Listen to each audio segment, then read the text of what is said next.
जय हिंद साथियों, स्वागत है आपका self study classes with Sumit Jain YouTube channel और दोस्तों ऐप में। दोस्तों बहुत सारे स्टूडेंट को ऐप डाउनलोड नहीं करते बन रहा है या फिर कर भी लिया है तो कोर्स भी नहीं देख पा रहे हैं। तो मैं आज उनको बता दूं कि ये जो सेल्फ स्टडी क्लासेस इस प्रकार से जब आप प्ले स्टोर से करते हैं तो ये आपका वेल जो है आइकन उसमें लगा हुआ है ना। तो इस प्रकार से सेल्फ स्टडी क्लासेस आपको सर्च करना है और ऐसे आइकन में आपको ऐप मिलने वाला है। ठीक है, तो दोस्तों हम देखें कि प्ले स्टोर में आपको इस प्रकार से दिखेगा ये सेल्फ स्टडी क्लासेस। ठीक है, ये प्ले स्टोर में आपको सेल्फ स्टडी क्लासेस का ऐप दिखने वाला है। ठीक है, ये इमेज उसमें डली है, ये आइकन, ये लोगो उसमें डला है। ठीक है, अब दोस्तों इसको इंस्टॉल करना है, यहां से आप इंस्टॉल करेंगे।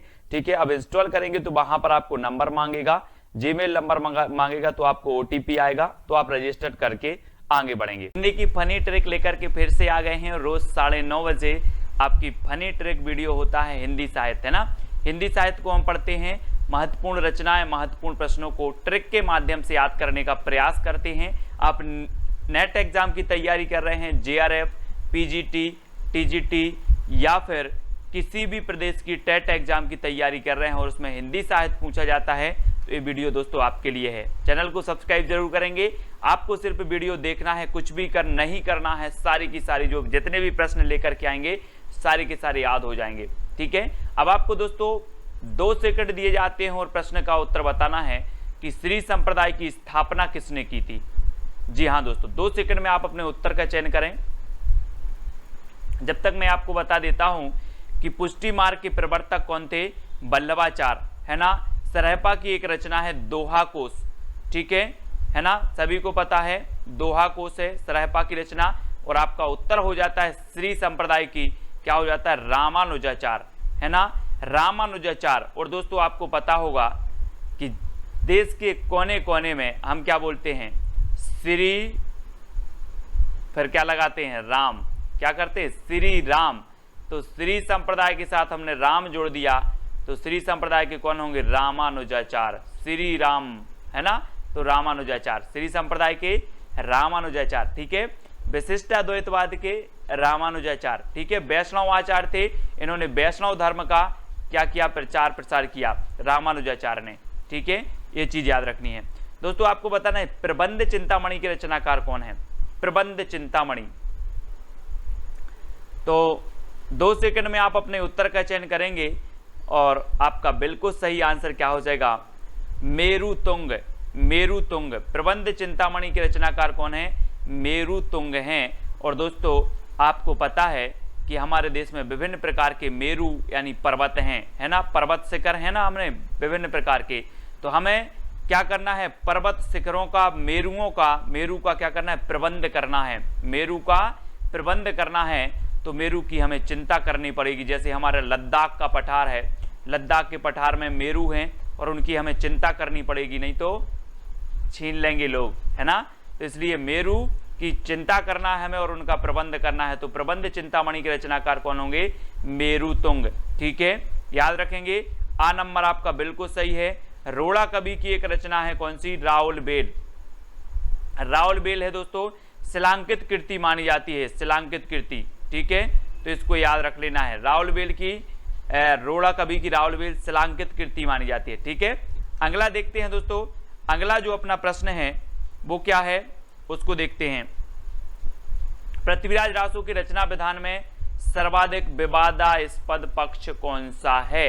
2 सेकंड में आप अपने उत्तर का चयन करेंगे और आपको पता है कि पृथ्वीराज रासो चंद्रबरदाई जी का महाकाव्य है। पृथ्वीराज रासो हिंदी का प्रथम महाकाव्य है, चंद्रबरदाई हिंदी के प्रथम महाकवि हैं। चंद्रबरदाई पृथ्वीराज रासो में 69 सर्ग हैं। ठीक है, इसमें जो सर्ग है, सर्ग को क्या कहा जाता है, समय कहा जाता है, ये चीज आपको पता है। आदिकाल में अगर पूछा जाता है कि छंदों का अजायबघर किसे कहा जाता है, तो पृथ्वीराज रासो को कहा जाता है।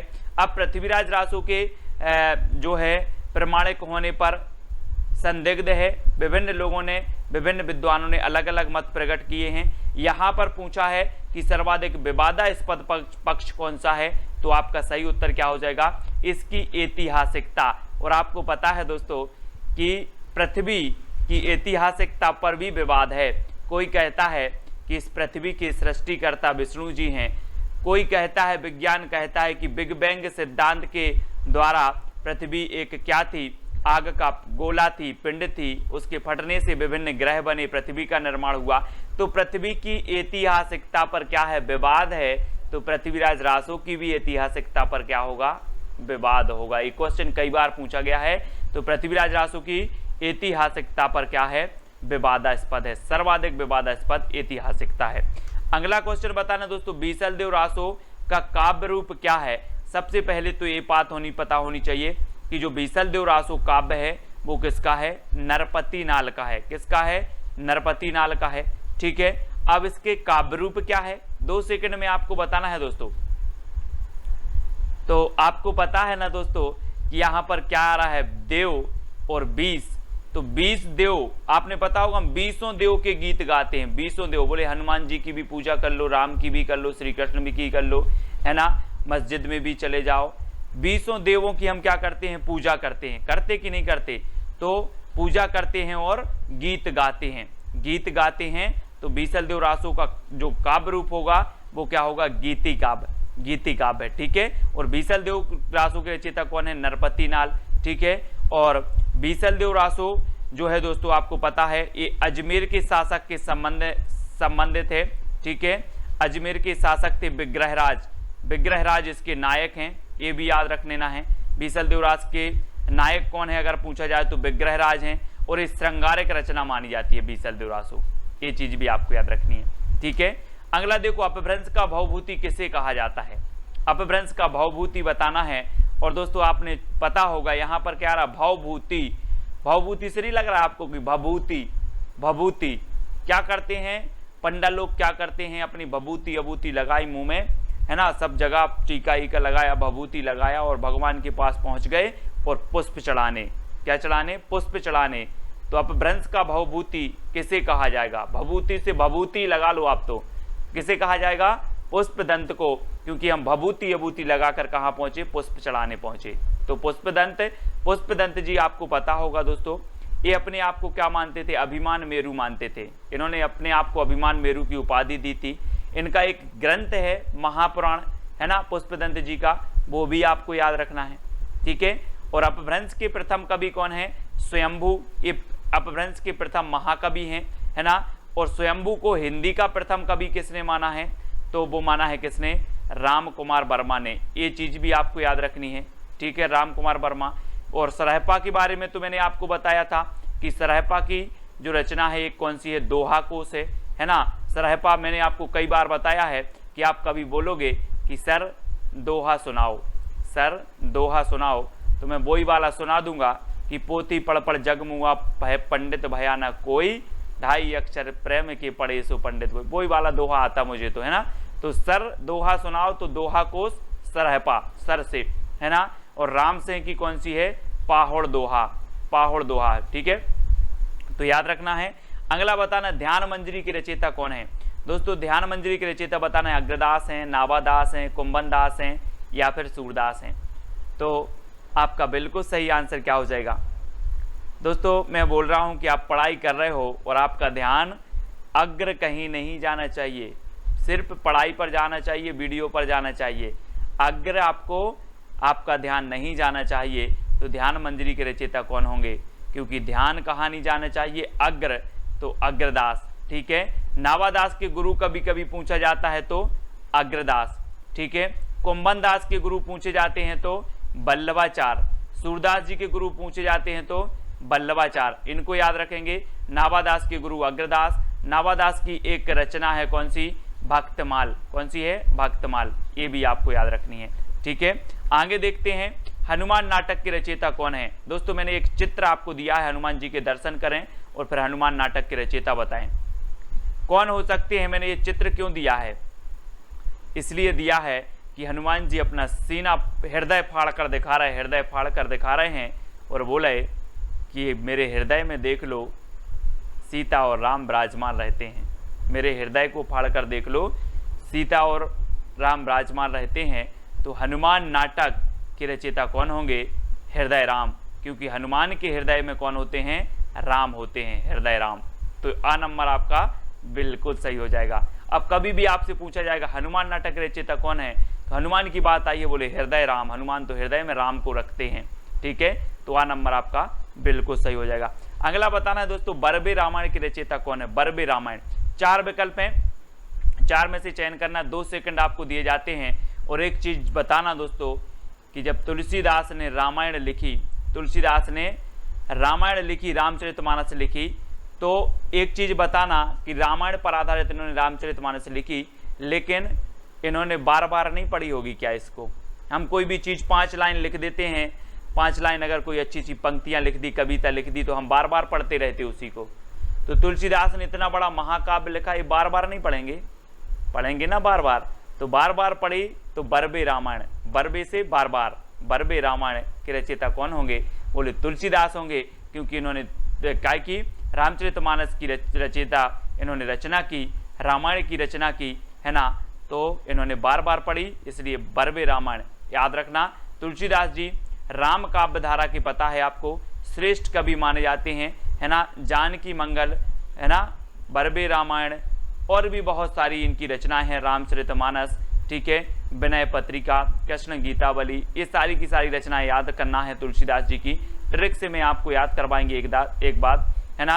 अग्रदास की हमने पढ़ी थी कौन सी, ध्यान मंजरी पढ़ ली थी, और अग्रदास जो गुरु हैं अग्रदास वो किसके हैं, नाभादास के हैं। ठीक है, प्राणचंद्र चौहान की आपको पता है दोस्तों, प्राणचंद्र चौहान की भी इनकी रचना है, कौन सी है याद नहीं आ रही है मुझे, बहुत अच्छी है, पूछी जाती है, रामायण महानाटक। कौन सी है, रामायण महानाटक। हम बोल देते ना कि रामायण हमारे क्या हैं, प्राण हैं, रामायण हमारी प्राण है, तो रामायण महानाटक के रचयिता कौन होंगे, प्राणचंद्र चौहान।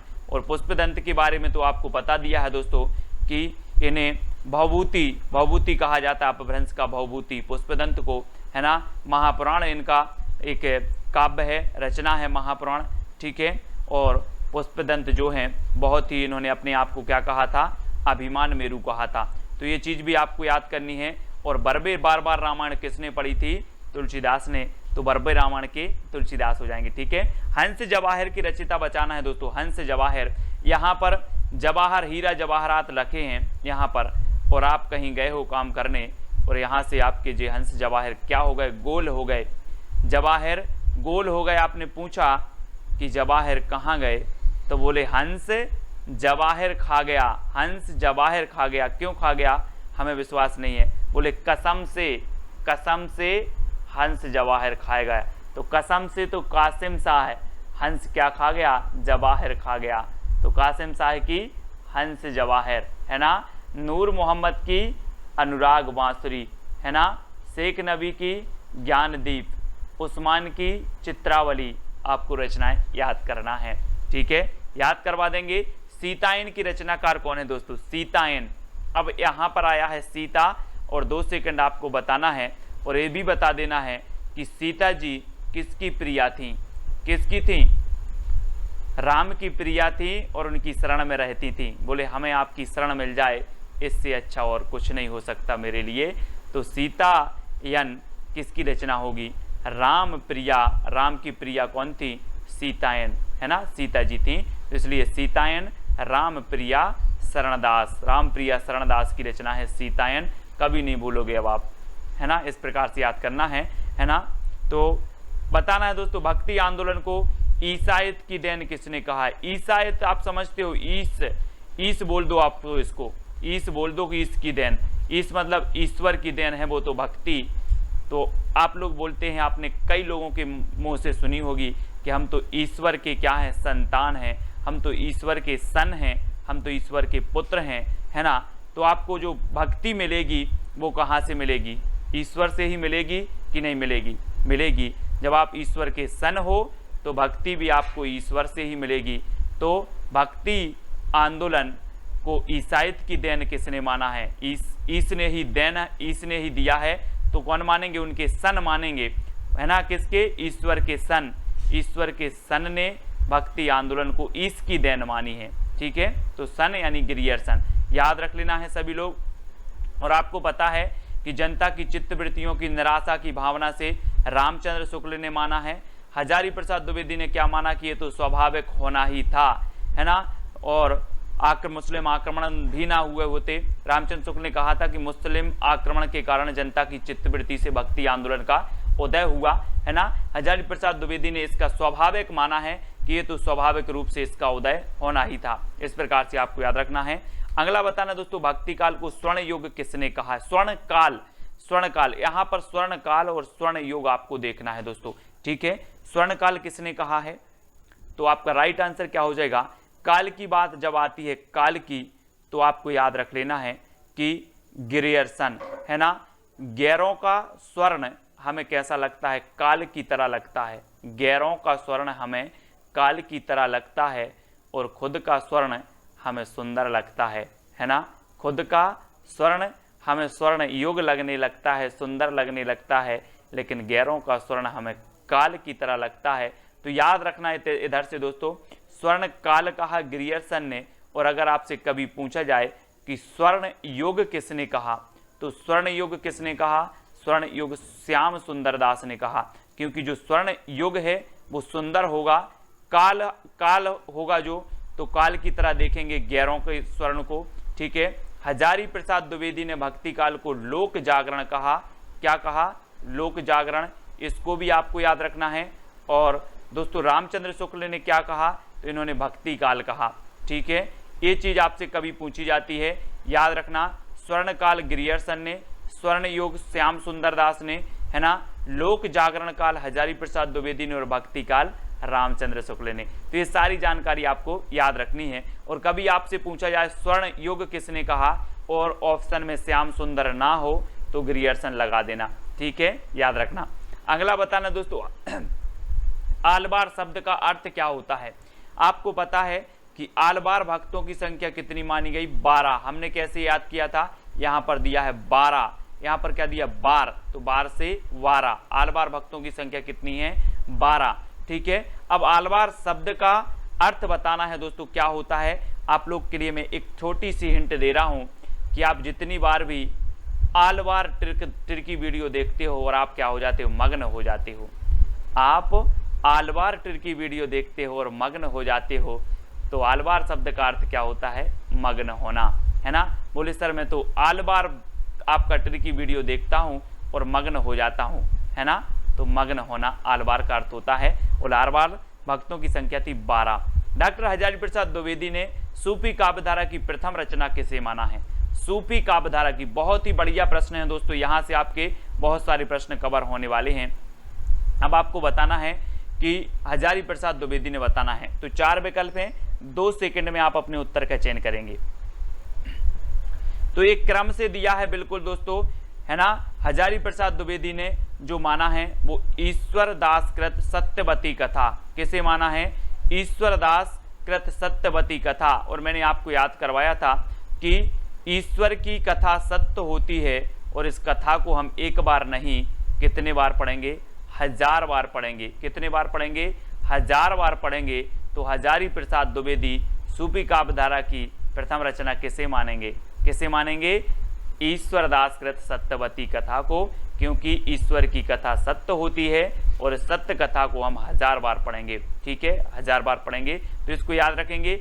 असायत कृत हंसावली, असायत की रचना हंसावली, जिसका रचना काल 1370 है, ठीक है। मुल्ला दाऊद की चंदायन 1379 इसका रचना काल है। ईश्वर दास कृत सत्यवती कथा 1501 इसका रचना काल है। कुतुबन कृत मृगावती 1503 इसका रचना काल है। एक क्वेश्चन और पूछा जाता है दोस्तों, रामचंद्र शुक्ल ने सूफी काव्यधारा की प्रथम रचना किसे माना है? तो मृगावती को माना है, मृगावती को माना है। और प्रथम कभी माना है? कुतुबन को। तो ये चीज आपको याद रखनी है, जिसका रचना काल क्या है? 1503 है। अब एक क्रमबद्ध में अगर कभी पूछा जाए तो पहले हंस लिया करो, पहले हंसो फिर चांद को देखो, पहले हंसो फिर चांद को देखो, फिर सत्य कथा सुनो और फिर क्या हो जाएगा आप, है ना, मृग को देखो। इस प्रकार से याद करना है कि पहले हंसो फिर चांद को देखो, सत्यवती कथा और मृगावती, ठीक है। इस प्रकार से मैं आपको जो आपकी क्रमबद्ध है ना दोस्तों, वो इसी प्रकार से याद करवा देंगे। क्रमबद्ध वाले जो आपकी रचनाएं हैं, जो आपके कवि हैं, उनको करवाएंगे, दिक्कत नहीं करना है। छिताई वार्ता की रचनाकार कौन है? छिताई वार्ता दोस्तों, यहाँ पर क्या आया है? ताई, और सभी के घर में ताई होती हैं। बोले हमारी ताई बहुत अच्छी हैं, ऐसे बोलते हैं ना, हमारी ताई तो बहुत अच्छी हैं, मुझे नारायण जी की क्या सुनाती हैं, कथा सुनाती हैं, और बोलती हैं कि आप नारायण जी की कथा सुना करो, है ना, आपका क्या हो जाएगा, अच्छा होगा, आप एग्जाम में पास हो जाओगे। तो छिताई से आ रहा है ताई, और ताई किसकी कथा सुनाती हैं, नारायण जी की, है ना। तो नारायण नारायण और नारायण की कथा सुनाती हैं ताई। तो छिताई वार्ता के रचनाकार कौन होंगे, नारायण दास। ठीक है। सत्यवती कथा ईश्वर दास की है। तुलसीदास की हमने पढ़ ली थी। रामचरितमानस, है ना, 1574 इसका रचना काल माना जाता है। और अग्रदास की रचना हमने पढ़ी थी कौन सी, ध्यान मंजरी। ध्यान मंजरी आपको याद रहना है। ठीक है। अगला बताना दोस्तों, रामायण महानाटक के रचनाकार कौन है। मैंने तो आपको बता दिया है, क्या बता दिया, कि रामायण हमारी क्या है, प्राण है, रामायण हमारी प्राण है। तो रामायण महानाटक के रचनाकार कौन होंगे, प्राण है तो प्राणचंद्र चौहान, है ना। रामायण हमारी क्या है, प्राण, तो प्राणचंद्र चौहान LT ग्रेड, है ना, में पूछा गया था ये क्वेश्चन, बहुत ही बढ़िया क्वेश्चन है। कुतुबन की तो मृगावती अपने पढ़ ली है।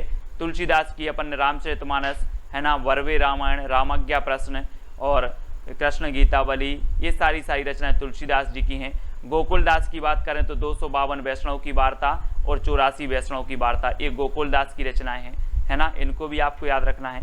दोस्तों आगे पूछा जाता है श्याम सगाई के रचनाकार कौन है, श्याम सगाई।